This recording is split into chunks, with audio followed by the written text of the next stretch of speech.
when we first started the Ansaaru Allah Community, when the seal opened in 1970, right, we was a mess. But we were breeding children. And those children, we would bring in Yoruba priests. You follow that? Yoruba priest, his name is Shangi Razak. And his wife's name is Makita of the Yoruba temple, where I used to play Iya Udundu, the talking drum, to make sure that children was getting the spirit of our ancestors and not the azan of some food. I was conscious that far back. So they would deliver the children on Bushwick Avenue. Those children were kept in the dark until the 7 days was up. And those children were raised. I brought in people from Sudan, from Egypt, and they raised them in what they call green rooms. The stupid Sunni Muslims took the green room story and turned it around to a place where we have sex. So we let them have it because they're stupid. But they understood green, they would represent, knew that green meant fertilization, or green meant life, or al-khidr. So the children had their own area where nobody was allowed to go, except the teachers and the women who took care.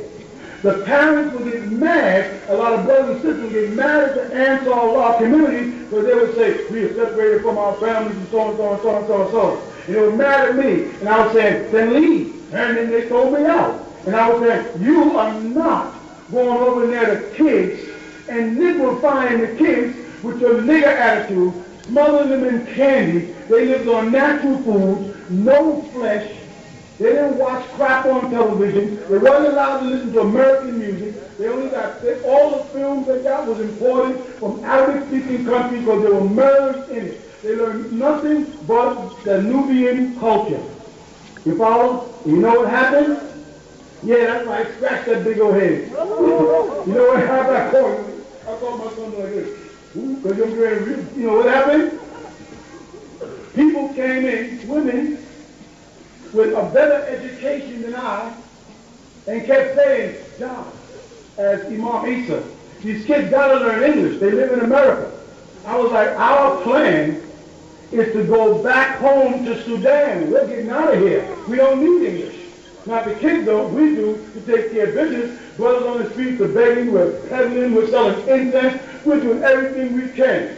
And I would tell people, produce children, as many children as you can, and let us raise this nation. And these brothers produce children. And we were raising these kids the best we could. And then we started giving them what? English. And they started going in and say, well, the Board of Education is saying if we don't send them out to public school, they'll get truancy. I was like, you people already got sovereignty, you don't need their schools. We got teachers coming and teaching their language, we passed that. No, but you don't understand. Go ahead. Children start going to public school, what happens to them? Are there any old Ansaars in this room? Could you please raise your hand and tell them this is true? Yeah, true. They started getting the kids hooked on American music. Of course, the little girls wore a veil. So when they went to school, little kids in the school, niggas would say, why they got that veil on their face? Why are you so and so? Their brothers had to come to school and beat up the boys in school, and we were thought to be a separate gang. They weren't the little Sunni Muslim kids because our kids spoke Arabic fluently. They would bust them up so quick that their mothers and fathers would be coming down Bushwick, starting trouble, and it started almost a war between us and the Sunnis because we were equipped in their word. In other words, the prophecy was that we were supposed to raise these children and they were not to be touched by the delicacies of the house. You understand? And we raised them until they got around what age before y'all start going bad? Are you Mahdi, my son? About when did y'all start, sneaking off to the girls and, Another one in here somewhere? Or another one about what, 14, 15 anymore? I see a whole person back there trying to slide down the seat. But you notice most of the girls are here. You know where most of the boys are? In jail. But they thought they were slick. They thought they knew. They went into the world and tried to be hip, and it was going to get busted. True but true. I'm not going to lie about nothing. You want the real story? Ask the man. Don't ask no dumb student who don't know what took place there. This is what took place. Our children were gotten. They started having boyfriends and girlfriends, and they started sneaking around the corner of Bushwick Avenue without us knowing, and renting videos from the video rental place, and the devil got the kids. You know what I'm saying? And we lost our covenant as Ansar. And I beseech the elders, our ancestors, to protect us. And they told me, if I could get you people to do a blizzard thing, to go to Tibet, to come out of the cities all across the country, up on the top of a mountain in New York with blizzards of snow. Y'all remember? You had to go up a hill this way. People were sliding down the hill, rolling and falling. Buses couldn't get up the hill. Yes or no? They said if I could do this for 19 weeks consecutive, they'll give us a new covenant. Now, whether you want to leave the story or not, I don't care. But I'll show you the new covenant. Right? But they said we will never be able to defile the name AnsaaruAllah or the Jalabiyas of AnsaaruAllah again, because we have defiled it. Because we was out there hoeing around. Brothers taking off their Jalabiyas and going and hanging out with girls in the streets, while their wives are sitting on Bushwick Avenue like slaves behind veils. We had 4, 5, 6, 7, 8, 9 wives, because Islam said so. With this trance. And this is what Islam taught us, because we started hadithing and getting away from the Quran. Start traditioning and getting away from the Quran. Get a little Sudanese tradition, a little Egyptian tradition, because we remember they were surrounding us, they were the teachers. You follow me? So we lost the covenant as Ansar. That's why we're not Ansar, because we'd be hypocrites to walk around saying we're Ansar when we started doing the wrong thing. I ain't got time for what the Sunnis have to say. They're so still on that. I'm not interested in them. I'm interested in reality. I knew what was going on. So for 19 weeks, they were asked to come up to the mountains. And the Jews, the Orthodox Jews, made the sign post to us. A sign saying the Messiah is up on the hill in Liberty, New York. We got pictures of it. Go there. Meanwhile, their Messiah was living in Williamsburg. They wasn't talking about him. Yes, they were saying, me. You know I'm not the Messiah, but they wanted me to be. The Jews are buying up our Torah like crazy now in New York. All the rabbis are coming to buy that Torah. Check it out. They knew what's coming. So we gathered up on that hill, and every week I would come down, and I had on Jewish priest robes. Yes or no? Tassels, bells, and all. I started from the beginning of the Tanakh, the Torah. Not from the Quran. I started from the beginning of the Torah, breaking it down in Hebrew each week, each word, each ritual.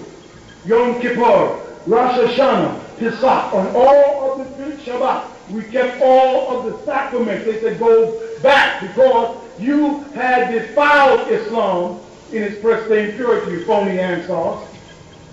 Go back. If you are in doubt, go Kablata. Go back. So we went back to being Hebrews, where we started from.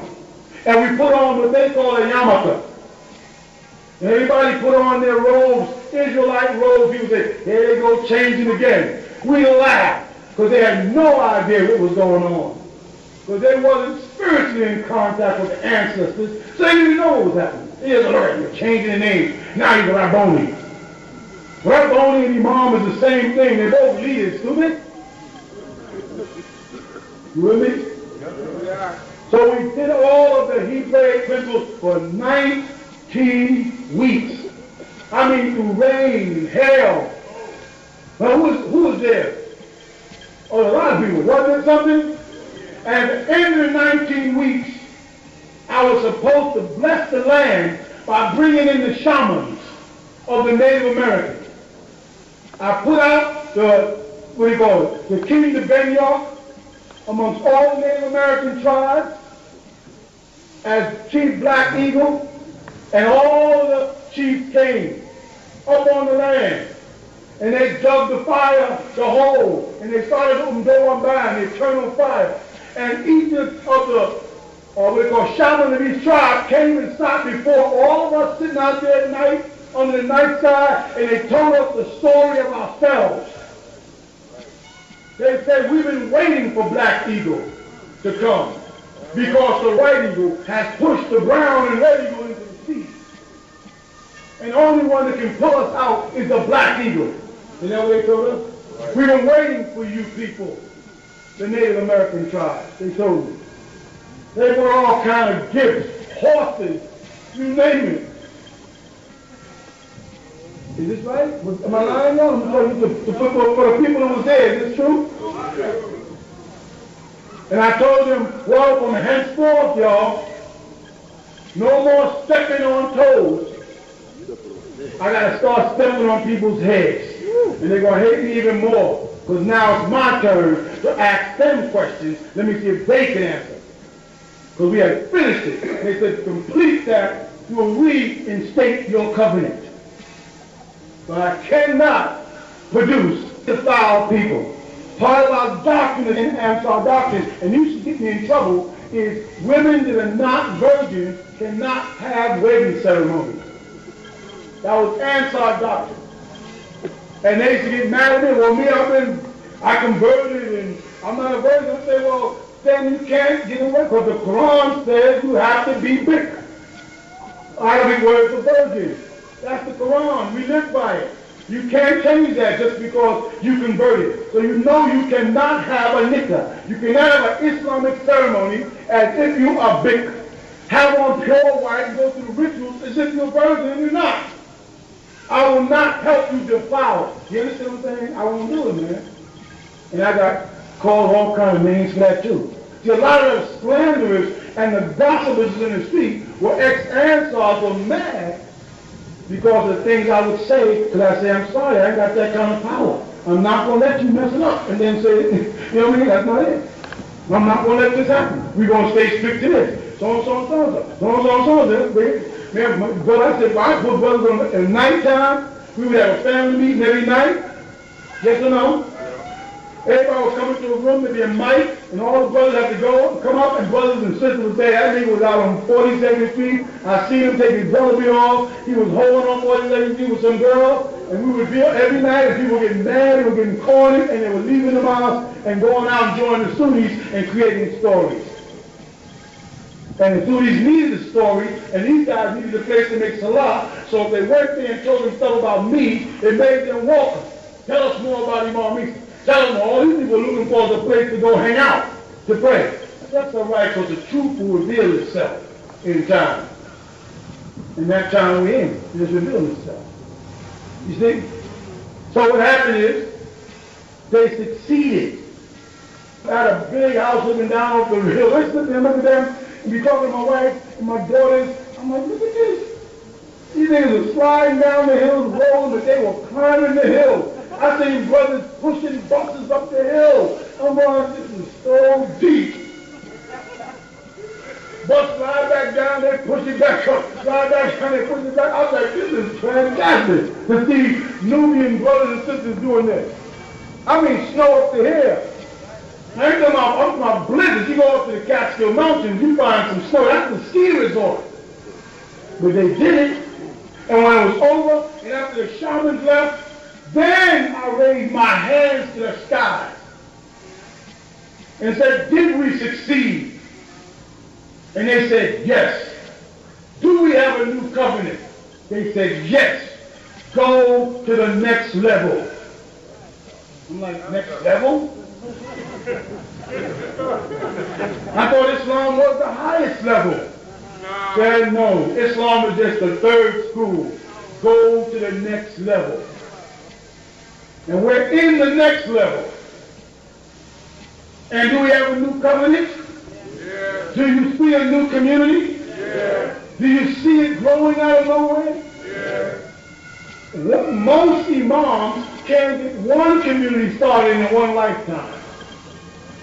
And here I'm on my second.